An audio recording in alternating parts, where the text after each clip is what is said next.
주일 말씀 준비를 위해서 여러 번 성경을 읽다 보면 어떤 주일은 본문 전체가 줄거리로 잡힐 때가 있습니다. 그런데 어떤 주일은 한 구절에 집중할 때가 있고요. 또 한 단어에 집중할 때가 있습니다. 사도행전 23장을 읽으면서 저는 11절에 집중하였습니다. 그리고 또 한 단어, 담대하라에 집중하였습니다. 담대하라. 담대하라. 이 말씀을 제목으로 정하고 묵상을 하는데 왜 이 말씀을 내게 주실까 그런 생각을 하였습니다. 여러분 가끔 텔레비전이나 라디오를 들으면 고민 상담하는 시간 있잖아요. 이럴 때 이렇게 하는 나 비정상인가요? 뭐 이런 거. 이럴 때 이렇게 하는 나 이상한가요? 뭐 이런 시간이 있습니다. 제가 그런 생각이 드는 거예요. 믿음 생활한다고 하면서도 담대하지 못하는 나 비정상인가요? 믿음 있다고 하면서 심지어 목회한다고 하면서도 걸핏하면 마음이 약해지는 나 그리고 걱정 근심하며 쪼는 나 이상한가요? 그때 주님께서 제 마음에 주시는 울림은 그것입니다. 아니 당연하지. 이상하지 않아. 11절은 이렇게 시작합니다. 그날 밤에. 그날 밤은 어떤 날이었을까요? 어떤 날 밤이었을까요? 그날 밤은 바울이 억울하게 구금된 날 밤이었습니다. 또 밤은 물리적으로 늦은 저녁을 가리키기도 하지만 문학적으로 볼 때 암울하고 약해지고 어두워진 마음의 상태를 묘사하는 도구이기도 합니다. 그날 밤은 바울의 마음이 약해진 날 밤이었습니다. 왜 그렇게 추측할 수 있는가? 주님이 나타나셔야 할 만큼 급박했던 밤이었던 것 같아요. 바울이 지치고 외롭고 힘들어하던 밤이었던 것 같습니다. 시쳇말로 바울은 지금 쫄았습니다. 외롭고 고독합니다. 여러분 이런 바울의 모습 낯설죠 좀. 우리는 바울 하면 나와는 다른 뭔가 초능력을 가진 그런 사람으로 우리는 이렇게 상정을 하는데 바울이 나와 같이 쫄고 있고 외로워하고 있고 걱정 근심하고 때론 낙심하는 한 연약한 인간이라는 생각에 미치면 그 생각이 미치면 친근해지기까지 합니다. 육신적으로 정신적으로 바울이 많이 지쳤습니다. 사랑하는 성도 여러분, 저와 여러분들에게도 이런 날 밤이 있지 않습니까? 육체적으로도 심리적으로도 또 영적으로도 어려운 가운데 있는 분이 그런 날이 있지 않습니까? 가슴 조이고 걱정 근심하며 밤을 꼬박 새운 날들도 있지 않습니까? 모르겠습니다. 여러분은 없는지 모르겠지만 저는 자주 있습니다. 새벽까지 잠을 이루지 못하다가 새벽 기도에 왔는데도 새벽이 새벽 같지가 않은 거예요. 여러분 그런 날이 없으십니까? 제가 믿음이 없어서 그렇습니까? 물론 저는 믿음이 약한 자이지만 저는 주님을 믿습니다. 제가 주님을 덜 사랑해서 그렇습니까?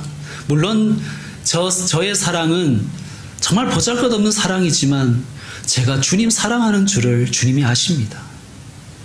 여러분은 어떻습니까? 여러분은 믿음이 없으세요? 믿음이 없어서 걱정 근심하는 거 아니잖아요. 물론 작은 믿음이지만 우리는 주님을 믿으니까 이 자리에 이렇게 나와 있잖아요. 그렇게 주님을 예배하고요. 여러분 주님을 사랑하지 않으십니까? 물론 우리의 사랑은 보잘것없지만 우리가 주님 사랑하는 것 주님이 아십니다. 그런데 믿음이 있어도 주님 사랑해도 지치고 약해지고 낙심될 때가 있습니다. 자, 바울의 처지를 한번 생각해 봅시다. 바울의 그 늙은 노구가 늙은 육신이 차디찬 감옥에 매여 있는 거예요. 각오는 했지만 동족에게 배척을 당했습니다. 자, 공회라는 곳에 불려갔습니다. 공회는 종교재판소예요. 공회라는 곳에 불려갔는데 뭐 이름만 공회지 하나도 공적이지도 않고 공정하지도 않은 거예요. 무슨 말 좀 하려고 하니까 대제사장이 입을 치라 그러는 거예요. 답정너 아십니까? 답정너. 답은 정해져 있고 넌 우리가 원하는 답만 하라는 거예요. 근데 딴소리 하니까 입을 치라 이러잖아요. 사람들이 바울의 변명을 들으려고 하지도 않는 거예요. 불러놓고. 자, 2절에 대제사장이 바울의 입을 치라 그러니까 3절에 바울이 이러잖아요. 네가 나를 율법대로 심판한다고 앉아서 율법을 어기고 나를 치라 하느냐. 아니 율법대로 심판하겠다고 나를 불러놓고 이렇게 율법을 무시하고 사람을 함부로 대하느냐. 게다가 9절에서 10절 쭉 읽어보면 크게 떠듭니다. 난장판이죠. 큰 문제가 생기니 무슨 애들 장난도 아니고 이게 뭐 재판 자리도 아니고 개판 5분 전입니다. 여러분 바울이 생각해 보세요. 이런 곳에서 증언을 해야 된다니. 뭐 기분이 나쁜 정도가 아니라 자괴감이 들지 않았겠습니까? 야, 내가 쓸데없는 짓 하는 게 아닐까? 이게 무슨 소용이 있나? 이게 무슨 의미가 있나? 이런 사람들한테서 말이지. 게다가 심지어 살해 위협까지 있습니다. 12절 이하에 보면 40명의 결사대가 조직되었는데 그들의 목표는 이거예요. 바울을 죽이자. 바울을 죽이기 전에는 먹지도 않고 물 한 모금 마시지 않겠다. 여러분, 옳은 일, 특별히 이타적인 일을 하고 있는데 또 옳은 말을 하는데 사람들이 내 의견에 반대하면 힘이 쭉 빠지잖아요. 아니 내가 나한테 뭐 유익하게 하자고 하는 얘기가 아니라 예를 들면 교회와 사회에 좀 유익을 끼치는 일을 좀 하자고 하고 말을 하는데 사람들이 반대하면 힘 빠지지 않습니까? 근데 그냥 반대하는 게 아니라 막 욕해버리는 거예요. 욕을 막 하는 거예요. 그 입맛도 사라지는 거잖아요. 그러면 하기 싫은 거예요. 바울이 아마 이런 생각도 들었을 것 같아요. 야, 나를 죽이겠다고 40명의 결사대가 조직되었다고? 내가 누구를 죽이기라도 했냐? 내가 이렇게까지 비난을 받아야 되냐? 내 신세가 이렇게까지 비참해져야 되냐? 아마 그런 생각도 들었을 것입니다. 육체적으로, 심리적으로, 또 영적으로 무척 지쳐 있었기에 주님이 바울에게 찾아오실 수밖에 없었습니다. 그리고는 11절 이렇게 말씀하십니다. 우리 다 같이 11절 말씀 읽어봅시다. 시작. 그날 밤에 주께서 바울 곁에 서서 이르시되 담대하라. 내가 예루살렘에서 나의 일을 증언한 것 같이 로마에서도 증언하여야 하리라 하시니라. 아멘. 예수님이 뭐라 그러시냐면 너는 나의 증인이야 이렇게 얘기하시는 거예요. 여기서 증언이라는 단어가 나오지요. 여러분 증언하면 무슨 생각이 드세요? 청문회 떠오르시잖아요. 그죠? 청문회 나온 증인들이 거짓말을 밥 먹듯이 하고 곤란한 질문이 있으면 모른다고 모르쇠로 일관하는 것이 우리가 생각하는 증언의 모습입니다. 그런데 여러분 성경에 나오는 이 증언은 우리가 연상하는 그 청문회의 증언과는 차원이 다른 단어입니다. 여기서 말하는 증언과 순교의 그 단어의 어원이 같아요. 즉 그게 무슨 말이냐? 예수님의 증인은 목숨을 걸고 증언을 하는 거예요. 그 증언 때문에 목숨을 잃어도 좋다고 각오하고 전하는 거예요. 요즘에는 간증하는 사람들을 간증을 하면 박수와 칭찬과 심지어 돈도 받습니다. 그러나 2000년 전 초대교회의 증언자들은 목숨을 걸었습니다. 실제로 그 증언 때문에 수많은 사람이 목숨을 잃었습니다. 예수님이 말씀하십니다. 여기서도 증언해야 되고 로마에서도 증언해야 된다. 무슨 말씀일까요? 무슨 말씀일까요? 아직 갈 길이 멀었어. 아직 갈 길이 남았어. 예상하라는 말씀이에요. 여러분, 우리가 미리 알면 덜 당황하잖아요. 예수님의 이 말씀은 미리 준비하라는 거예요. 놀이공원에 가면 유령의 집이 있죠. 저는 하나도 안 무서워합니다. 왜 그럴까요? 어릴 때 몇 번 들어가 봤기 때문에 예상을 해요. 저 코너로 돌아가면 뭐가 떨어질 거야. 그죠? 예. 실제로 가면 떨어져요. 그럼 하나도 안 놀라는 것이죠. 그러나 처음 들어가 본 우리 아들, 딸은 뭐 기겁을 하는 것이죠. 그러다가 유유히 잘 나오다가 하나도 예상하지 못한, 예를 이런 것입니다. 뭐 깨구리 같은 게 있어가지고 쭉 눌렀는데 물이 쭉 나오든가, 뭐 이럴 때 그냥 살에 확 당황해버리는 거죠. 예상 못하면 당황하는 것입니다. 담대하라. 내가 예루살렘에서 나의 일을 증언한 것 같이 로마에서도 증언하여야 하리라. 아직 갈 길이 멀었어. 험로가 있다. 예상하라. 이 말씀이겠죠. 여러분, 예상하지 못하면요, 우리가 신앙생활에 있어서 예상하지 못하면 시험 들 때가 너무나 많아요. 시험 든 증상이 뭔지 아세요? 일단 시험 들면요, 교회 가기가 싫어요. 여러분 한번 증상을 이렇게 점검해 보시기 바라요. 또 시험 들면요, 예배가 너무 싫은, 예배가 드리기가 싫은 거예요. 어떻게 해서는 늦게 가서 일찍 나오려고 최선을 다하는 것이죠. 시험 들면요, 교회 사람들이 꼴도 보기 싫은 거예요. 나한테 특별히 잘못한 건 없는데 그냥 보기가 싫은 거예요. 다 가식적으로 보이고. 여러분, 예상하십시오. 그래서 그런 것들이 딱 올 때 비켜! 하면서 해결해 가시기 바랍니다. 그런데 예상하라는 것은요, 담대하라고 하신 건 예상하라가 맞는데 이렇게 안 좋은 일만 생길 걸 예상하라는 뜻일까요? 주님이 기껏 나타나셔서 앞으로 계속 안 좋아질 거야, 각오해, 이 말씀하시려고 굳이 나타나셨을까요? 여러분, 물론 그것도 있겠지만 여기에는 더 중요한 말씀이 우리에게 있습니다. 말씀 한 곳을 더 찾아봐야 될 것 같습니다. 사도행전 다음 성경이 로마서인데요, 로마서 5장 말씀 한번 찾아보십시다.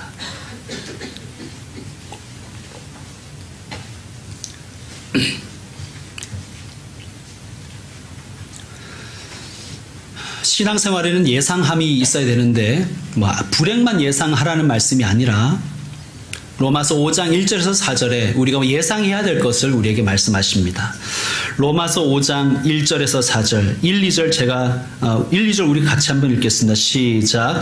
그러므로 우리가 믿음으로 의롭다 하심을 받았으니 우리 주 예수 그리스도로 말미암아 하나님과 화평을 누리자.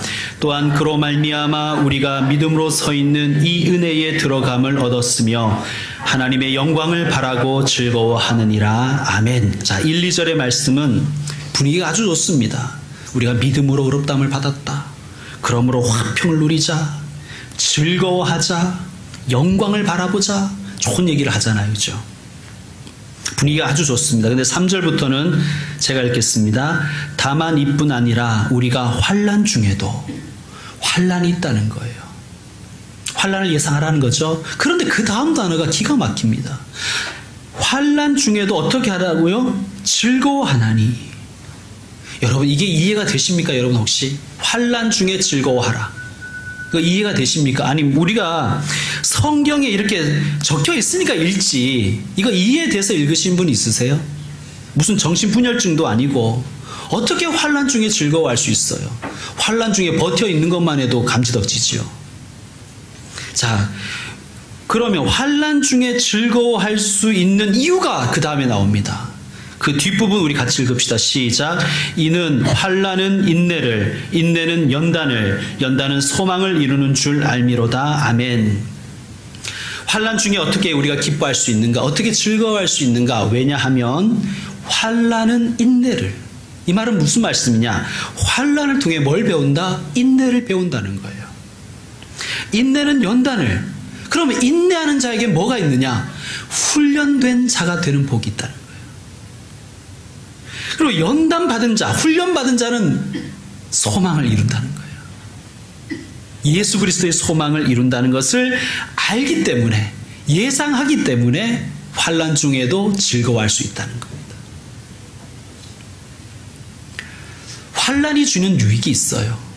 고난이 주는 유익이 있습니다. 첫째, 주님을 절실하게 구합니다. 주님, 제겐 주님이 정말 필요합니다. 환난 중에 주님을 절실하게 찾는 거예요. 여러분, 가족이 아프면 기도를 한마디라도 더 하게 되어 있습니다. 거기다 자식이 아프면요. 자식이 아픈데 식기도만 하고 많은 사람이 있겠습니까? 믿음 있다고 하면서. 꼭 교회 나와서 무릎 꿇고 기도는 안 해도 순간순간 하나님께 한마디라도 더 기도하지 않습니까? 고난은 우리를 주님 앞에 절실하게 주님을 구하게 합니다. 여러분, 신앙의 가장 큰 적은 편안이에요. 편안. 평안이 아니라 편안입니다. 편안. 시간 많고 돈 많으면 인간은 죄 짓게 되어 있어요. 우리 본성이 그래요. 우리 본성이.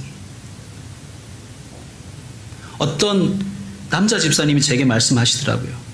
일주일 내내 직장에서 시달리고 주말에는 좀 가족과 함께 여행도 가고 함께 있고 육신도 좀 쉬고 싶은데 교회 아침부터 저녁까지, 오후까지 있으면 너무 지친다고. 저는 그 솔직한 말씀을 이해하고 공감합니다. 그런데 죄송한 말씀이지만 그게 복인 줄 아십시오. 시간 주어지고 돈 주어지면 우리는 본성상 하나님의 영광을 구하는 게 아니라 죄 짓는 쪽으로 갑니다. 그리고 내 영혼은 잡초같이 되고 맙니다. 환난과 고난은 우리로 하여금 주님, 저는 예수님이 제게 필요해요. 다른 거 구할 수 없어요. 그 기도 하나님 앞에 드리게 합니다. 군인들이 사격을 할 때 0점 조절을 하고 사격을 하지요. 어쩌면 고난과 환난은 우리로 하여금 0점 조절을 하게 하는 시간입니다. 두 번째로, 환난은 우리로 하여금 우리의 모든 불순물을 제거하게 합니다. 여러분, 우리에게 불순물이 얼마나 많습니까? 믿음에 얼마나 많은 불순물이 끼어 있어요. 동광석을요, 1000도가 넘는 용광로에 넣고 재련을 하면 뭐가 빠져나오는지 아세요? 처음에 동이 빠져나옵니다. 근데 그것을 한 번 더 재련하면 어떻게 될까요? 뭐가 빠져나올까요? 은이 빠져나옵니다. 그래서 한 번 더 재련하면 그때 금이 나오는 거예요. 그때 금이 순도 99.99%의 금입니다. 9포라 그러죠. 그래서 이것을 한 번 더 재련하면 99.999%의 금이 나옵니다. 95입니다. 계속해서 재련하면 인간이 만들 수 있는 최고의 순도까지 갑니다. 99.99999, 97. 왜 자꾸 재련한다고요? 순도 높은 금을 구하기 위해서요.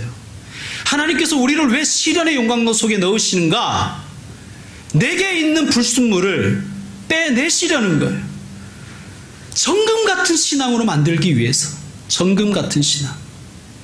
하나님 원하시는 것 정금 같은 신앙이에요.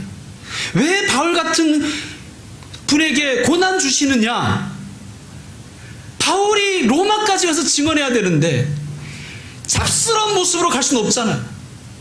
잡다한 신앙 가지고 가가지고, 혼합적인 신앙 가지고 가가지고 그거 전하면 로마가 제대로 복음화 되겠습니까? 하나님은 순도 높은 신앙을 원하시는 거예요. 여러분, 환난과 고난 가운데 우리의 불순물이 빠지면 어떤 현상이 우리에게 나타나는가? 내 삶의 우선순위가 딱 정해져요.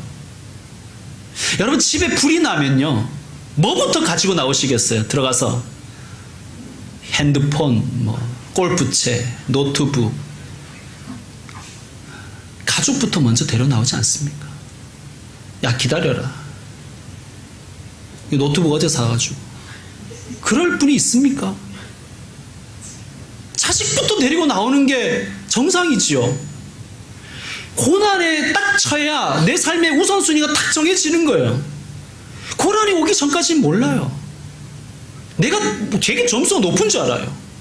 뭐 교회도 일주일에 한 번이나 가고, 그죠? 뭐 헌금도 하고, 심지어 봉사도 하고, 거기다 전도도 하고, 막 새벽 기도도 나가고 이러니까 내게 굉장히 점수가 높은 줄 알았는데 시험이 딱 닥쳐야 내가 이 정도밖에 안 되는구나 다 깨닫습니다. 여러분, 시험이 좋습니까? 학창시절에 난 시험만 기다렸다. 중간고사만 빨리 좀 쳤으면 좋겠다. 매일 좀 시험 좀 쳤으면, 이런 분이 계셨습니까? 시험 즐겁지 않지요? 시험 즐거운 사람이 어디 있겠어요? 그런데 여러분, 다시 물어볼게요. 즐겁지 않은 시험 필요 없습니까? 시험 안 치니까 중1들이 그냥 막 놀아버리잖아요. 실력도 모르고. 즐겁지 않은 시험 필요 없습니까, 여러분? 시험 쳐봐야 내 실력 알잖아요. 야, 내가 이 정도밖에 안 됐구나. 내가 좀 노력해야 되겠네.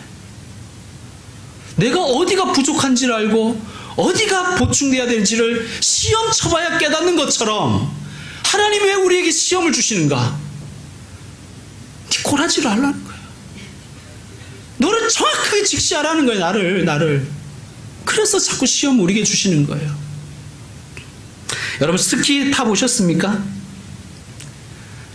초보한테 스키장에 가면요, 이렇게 A자로 하고 갈지자로 내려오기 가르치잖아요.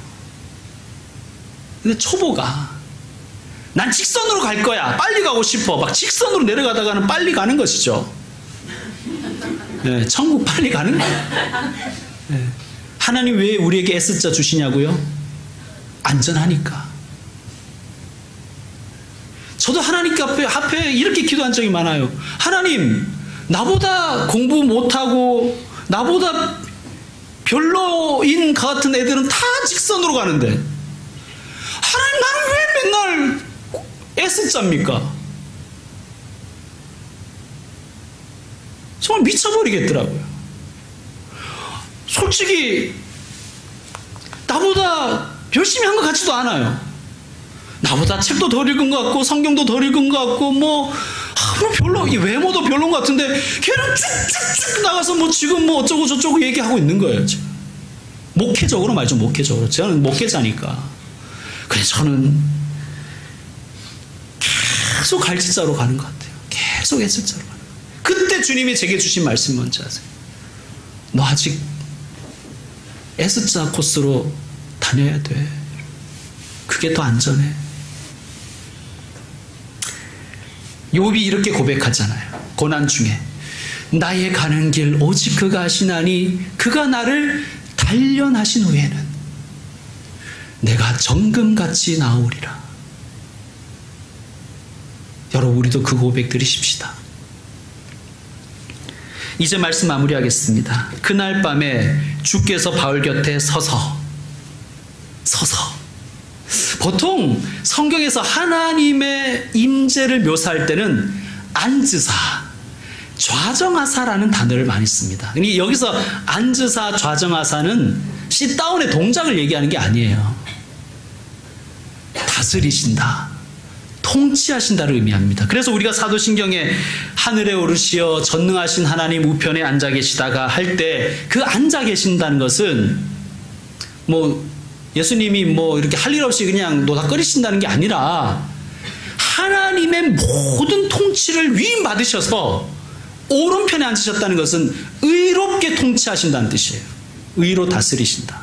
그런데 그러면 하나님은, 예수님은 언제 일어나시는가? 싸우실 때 일어나시는 거예요. 예수님이 일어서신다는 것은 예수님이 지금 전쟁 모드로 들어가셨다는 거예요. 사랑하는 종아, 내 아들 바울아, 내가 너와 함께 싸우겠다. 결코 너를 혼자 두지 않을 것이다. 네가 증언하는 동안 나도 너의 옆에 함께 있겠다. 네가 목숨을 걸고 내 증인으로 서 있는 그곳에 나도 너와 함께 있겠다. 내가 함께 싸우겠다. 서서 담대하라고 하신 그 말씀은 네가 알아서 해 이런 게 아니라 내가 너와 함께 싸우겠다는 주님의 선언입니다.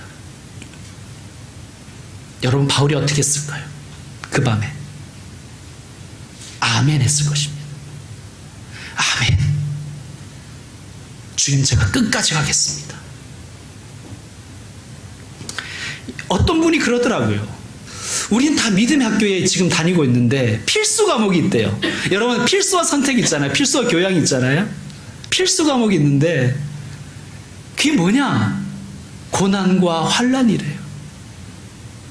여러분 다른 선택 과목은 좀 빵꾸가 나도 필수 과목에서 낙제 받으면 안 되잖아요. 졸업할 수가 없습니다. 살아가는 성도 여러분, 우리는 믿음의 학교에 있습니다. 필수 과목에 합격합시다. 필수 과목에서 승리하십시다. 주님이 여러분을 절대로 혼자 두지 않으십니다. 아무도 나와 함께하지 않는 것 같은 그 불면의 밤에도 주님은 우리 곁에서 서서 우리와 함께 하십니다. 우리가 끝까지 싸우실 것입니다. 지금은 희미하게 보이지만 그때에는 얼굴과 얼굴을 마주대하는 것처럼 우리는 선명하게 주님을 볼 것입니다. 그때까지 끝까지 나아가시는 저와 여러분 되시기를 주의 이름으로 축원합니다.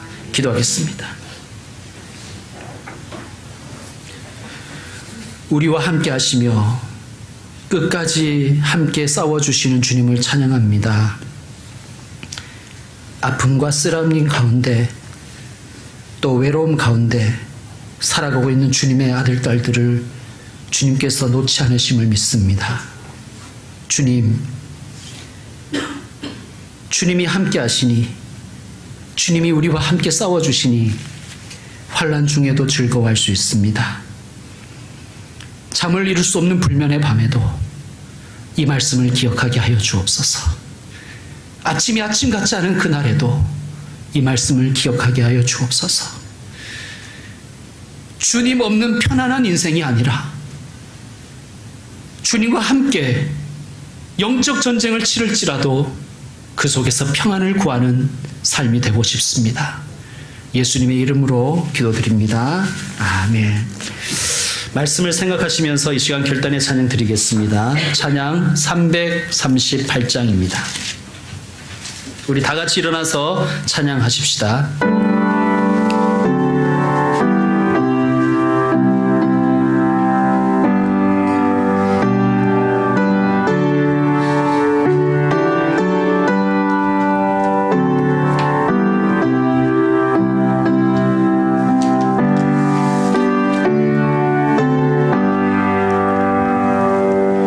내 주를 가까이 하게 함은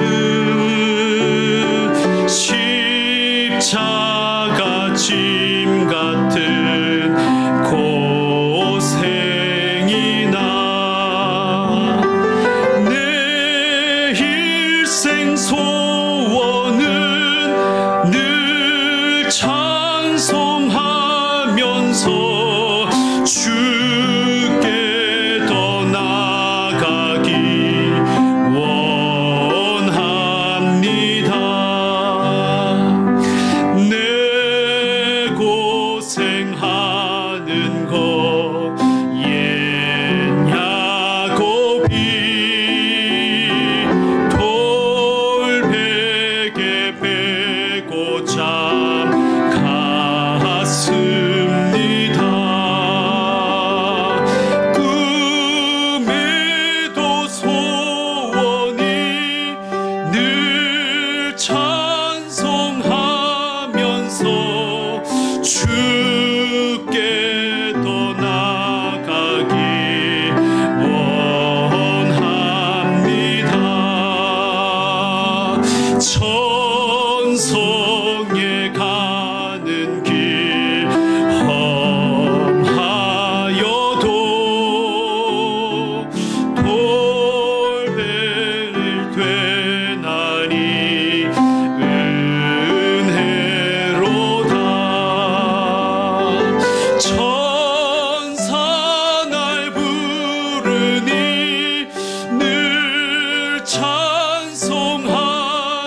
사랑하는 교회 여러분, 제가 축도를 드리면 우리의 공예배는 마칩니다.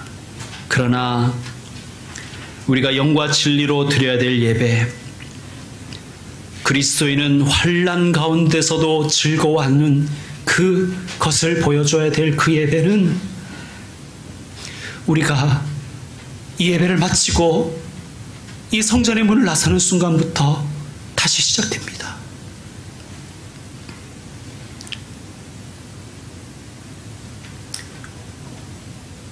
우리는 이 세상에 보내시는 그리스도의 편지입니다. 세상 속에서 그리스도인은 어떻게 살아가는지를 우리의 삶으로 보여주십시다. 우리 주 예수 그리스도의 은혜와 아버지 하나님의 그 다음이 없는 사랑과 성령의 교통하심이 세상 속에서 세상과 다른 방식으로 살면서 환난 가운데서도 영광을 바라보며 즐거워하는 주님의 제자의 모습을 보여주며 살리라 다짐하는 모든 주님의 아들 딸들을 위해 주의 종들에게 이제로부터 영원토록 함께 있을지어다. 아멘. 하나님, 사랑하는 주님의 아들 딸들을 붙들어 주시옵소서. 고난 중에 쓰러지지 말고 십자가 붙들고 다시 일어서게 하여 주옵소서.